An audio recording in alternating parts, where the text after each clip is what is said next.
Então vamos dar continuidade. Estamos ainda no módulo 2, tema multidisciplinaridade. A primeira palestra da tarde será com o Dr. Gustavo Moreira.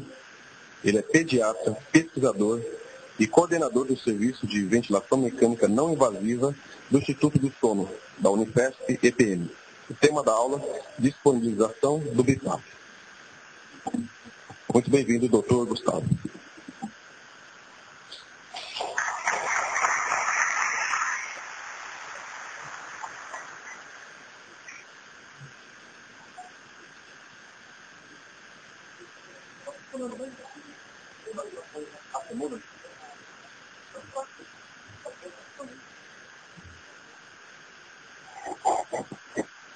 Boa tarde a todos. Bem, nós somos o Instituto do Sono. O meu trabalho agora vai ser tentar manter vocês acordados após esse grande almoço, pelo que eu vi pelos comentários. Eu, infelizmente, não consegui almoçar com vocês. Mas eu vou falar um pouquinho sobre a ventilação mecânica dos pacientes com esclerose lateral amiotrófica e como é que foi a história de disponibilizar, de dispor desses equipamentos para os pacientes com doença neuromuscular.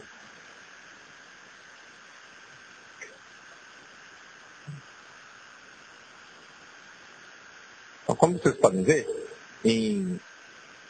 a portaria 364, de 5 de setembro de 2001, uma organização que as organizações sociais, principalmente relacionadas à distrofia muscular, então a ADM e a BD, foram no Ministério da Saúde e conseguiram com que se fornecesse essa portaria. Então o ministro foi lá, deu uma canetada e fez uma portaria.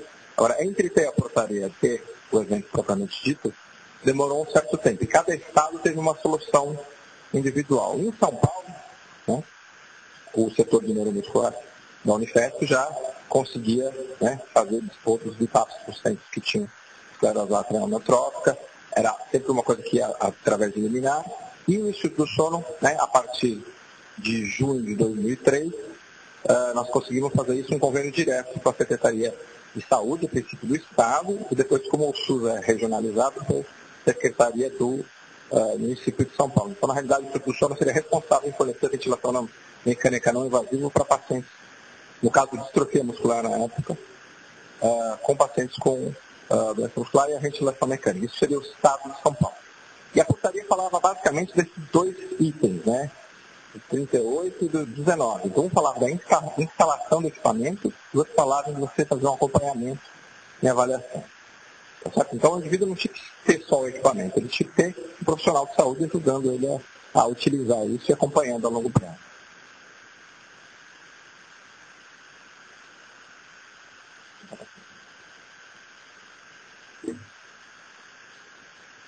Ótimo.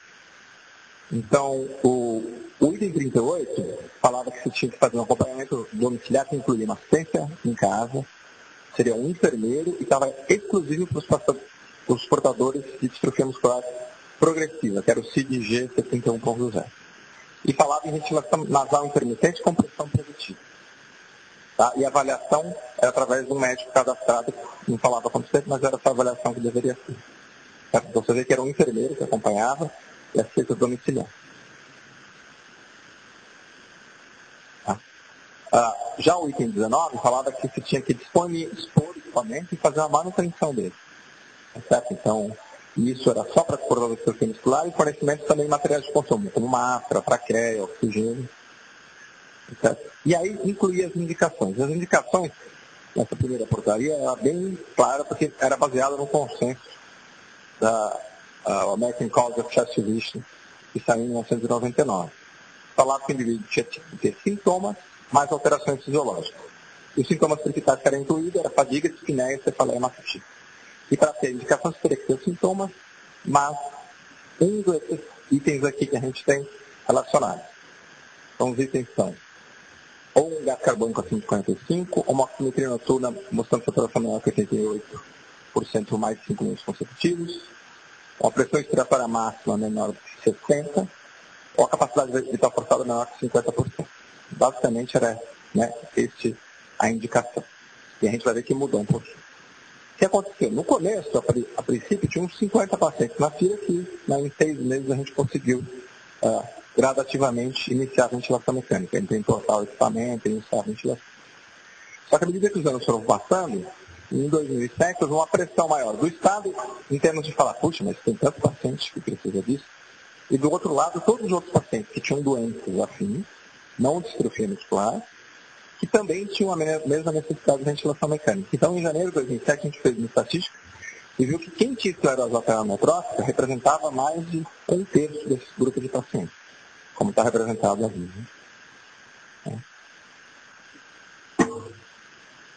Tá? Então, se a gente for ver, está bem relacionado os cílios, né? Então, pelo que a gente pode ver, ó, os cílios 70, o cílio 70, que era micrania grado, 71.1, que você vê que mudava 1 ponto, o paciente ficava sem condições de... Então, 71.1, que é a distrofia mecânica de Stein, a gente não podia receber o equipamento. Então, houve toda essa questão. E mesmo as doenças do neurônio motor, quer dizer, G12.1, 12.2, também não estavam incluídos na ventilação. Então, o grande trabalho seria a gente tentar conseguir expandir esses para demais equipamentos. Passo próximo.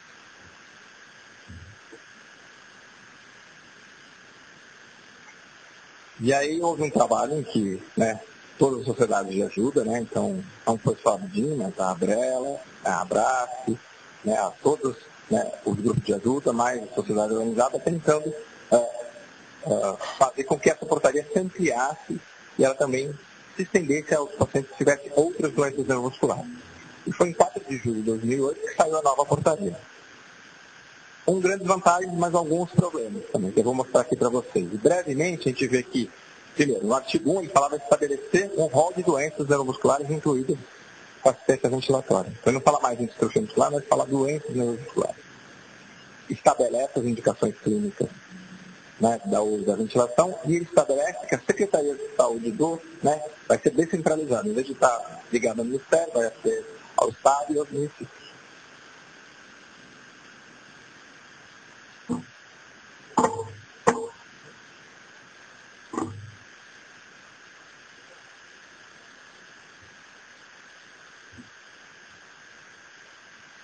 E aí incluiu os mesmos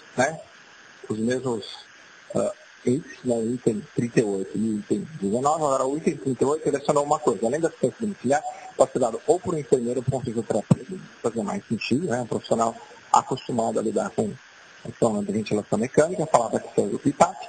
E além dos portadores de doenças musculares, incluiu todos os novos outros cílios que estavam incluídos. Claro, que o tempo passou, a gente viu que alguns cílios ficaram perdidos, mas os principais ficaram incluídos, principalmente as doenças do neurônio motor, as outras distrofias musculares, as miopatias e micrania grave. Passo próximo. E nas indicações, houve uma certa mudança, essencialmente ficou igual, mas algumas coisas ficaram diferentes. Eles incluíram outros sintomas clínicos, não só os 3 principais, mas só outras coisas, como perda de peso, despertares, sono excessiva, sufocamento, questões do sono excessiva, outros aspectos. Em relação à parte fisiológica, eles tiraram 2 itens. Na realidade, ficou nessa portaria, em 2008, ficou só PCO2 acima de 45 ou oxímetro noturno mostrando saturação abaixo de 88% por 5 minutos consecutivos. A gente continua fazendo do outro jeito, A Secretaria de Saúde ainda não pressionou que tivesse sido diferente, tá certo? Mas esses itens falariam que a gente deveria indicar mais tardiamente, baseado nessa portaria. Passo próximo. E também fala outros aspectos, ele fala de contraindicações, o que tem que ser junto, então ele foi mais completa por isso. Só que algumas coisas são meio estranhas. Então ele fala contraindicações clássicas de ventilação não invasiva. É paciente com alteração hemodinâmica, alterações de nível de consciência. Às vezes o item dele fala tosse ineficaz e incapacidade de declução. Se a gente for ver os pacientes com esclerose lateral amiotrófica, a grande maioria deles vai ter algum certo de disfunção nesse período. Então, esse item nem sempre está adequado para a população. Passo próximo. Ainda ele fala sobre o acompanhamento, que deveria ter uma orientação familiar, um médico, assistente social, psicólogo, um saque, para ver se o usuário está satisfeito, e fala em frequência do acompanhamento. E aqui tem um equívoco grande. Essa frequência de acompanhamento parece mais baseado em pacientes que têm apneia obstrutiva do sono e não quem tem doença progressiva. Eu vejo que ele fala. fala que acompanhamento no primeiro mês, no sexto mês, ao final do primeiro ano e depois anualmente.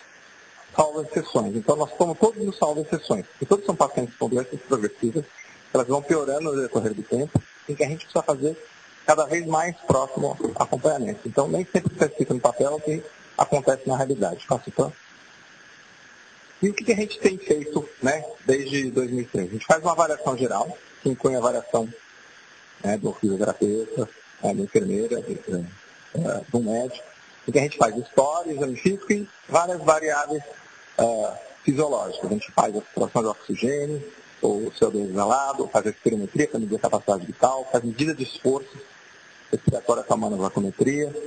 Naqueles pacientes que têm história de ronco-apneia, ou naqueles pacientes que são incapazes de fazer as provas ventilatórias, a gente faz a polissonografia.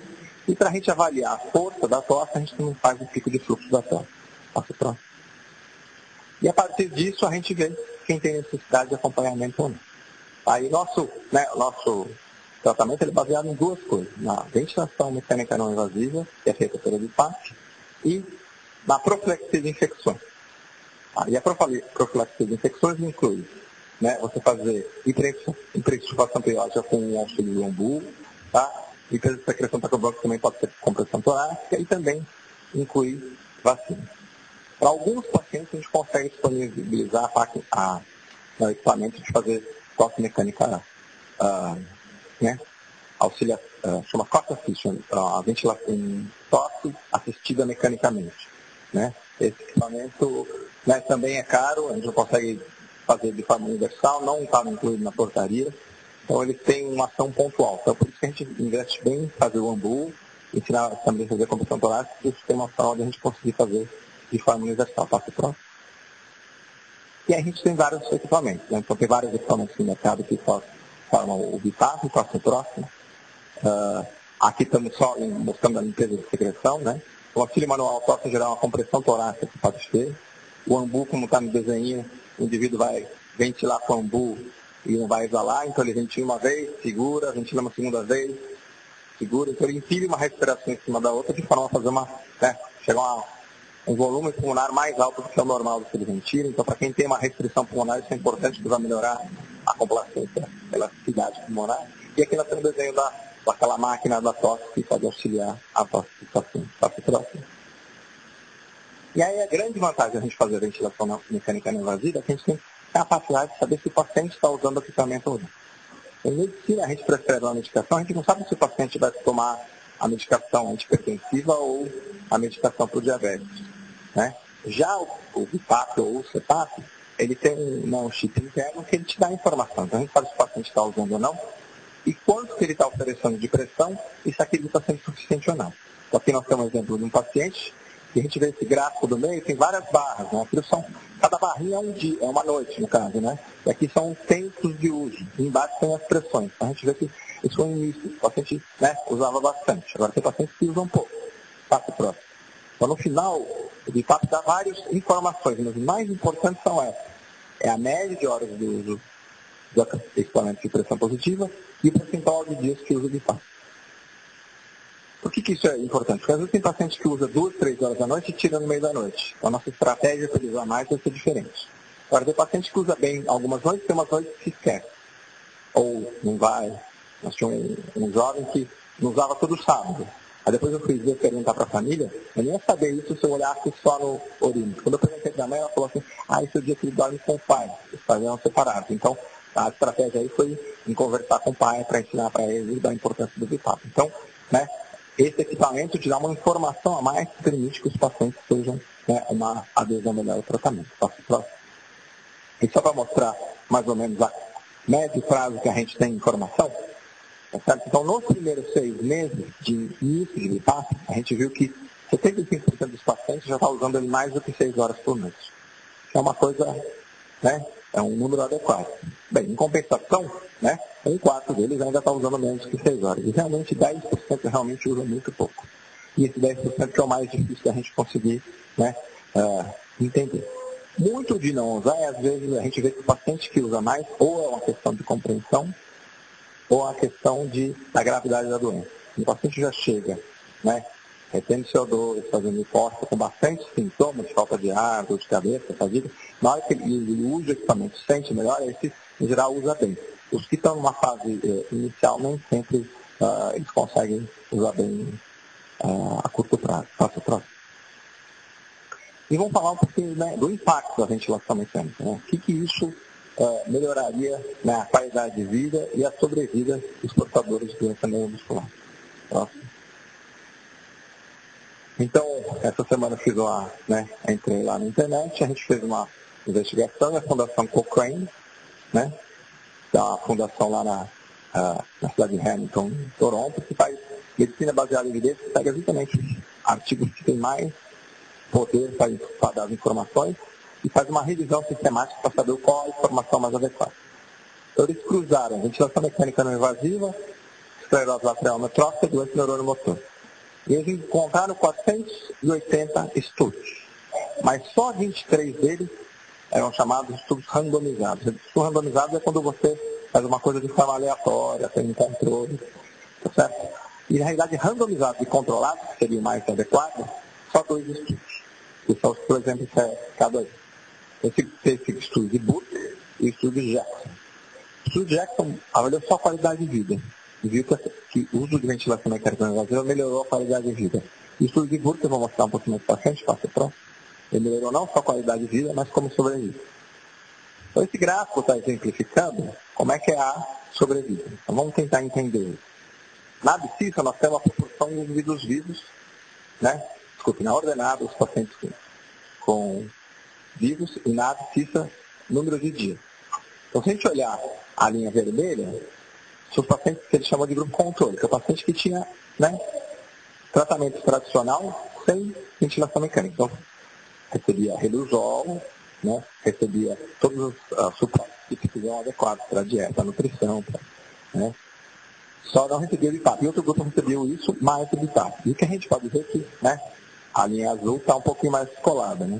Então, a mediana de sobrevida do grupo com ventilação não invasiva foi 219 dias vezes 171 dias. Você veja que é quase 100 dias a mais usar o suporte ventilatório. Passa para. Mas olha que interessante, quando eles quebraram o grupo de pacientes lateral amiotrófica, pacientes com disfunção bulbar moderada leve, com disfunção grave, ou disfunção bulbar grave não teve muito impacto na ventilação não invasiva, mas quem tinha pouca disfunção bulbar realmente teve um impacto diferente. Você vê que a diferença da mediana é de 216 para 11, quer dizer, quase 200 dias. Isso dá uns 7 meses. Né? Passa o próximo? Então, se a gente for parar vou parar com Riluzol, quer dizer, sobrevida dos estudos que mostram o Riluzol, tá? Em torno de 60 dias, quer dizer, daí uns 2 a 3 meses. Tá? Então, a ventilação mecânica na viva parece dar, né, um pouquinho mais de impacto. Passa o próximo. E os grupos iniciais que deram Riluzol, se a gente for ver, eles dividiram também os pacientes que tinham disfunção bulbar e os que não tinham disfunção bulbar. Certo? E olha que interessante, eles mostraram justamente o contrário. Quem tinha disfunção bulbar são aqueles que tiveram a melhor sobrevida com o uso do Riluzol e nem tanto os pacientes que não tinham disfunção bulbar. Claro, não dá para a gente dar um para um e outro para outro. São pacientes que foram iniciados medicações em momentos diferentes. Né? No Riluzol, você inicia mais precocemente, a ventilação mecânica invasiva mais tardiamente na evolução da doença. Mas só para mostrar um exemplo de como, né, é importante fazer um tratamento aditivo aí, porque cada um vai ter um impacto em momentos diferentes. Passa o próximo. E o que a gente tem de dados no Instituto do Sono? Então,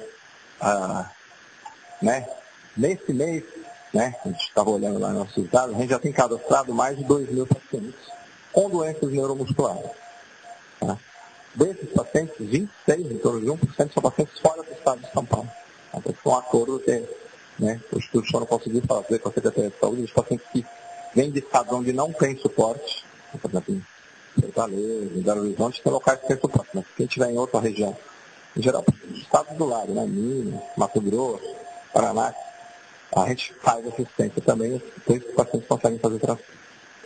Desses pacientes, atualmente, nós temos 736 pacientes com ventilação mecânica não invasiva com BiPAP, sendo que 292 deles têm esclerose lateral amiotrófica, em torno de 40%. Passo próximo.